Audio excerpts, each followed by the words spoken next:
Welcome to Sweet Life Beat Life. We hope this video helps.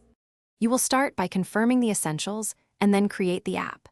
Install Android Studio with SDK 30+, set Java Home and Android Home so the build tools are found. Once done, install Node and either Yarn or NPM, then install the React Native CLI. Now create a new project with npx React Native init my app and choose Default Template. This gives you the Android folder and Gradle files to work with. Make sure your emulator or device is ready before moving on. Open the project's Android folder directly in Android Studio and let Gradle sync. You must set the IDE JDK to the same Java version used by Gradle. Mismatch causes build failures. Next, check Android/app/build. Gradle and adjust min SDK version, compile SDK version, and dependency versions to compatible ranges.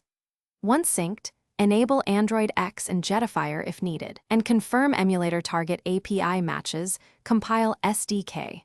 Now you will build and run the app. Start an emulator or connect a device, then run npx React Native run Android. Alternatively, use Android Studio's run action to launch the app. If installation hangs, check a DB devices and ensure USB debugging is enabled. For recurrent build errors, clean with /gradlu clean and rebuild. If dependency issues persist, run Gradle with refresh dependencies and clear React Native cache via npx React Native start reset cache. One key troubleshooting tip: check mismatched SDK or Java versions first.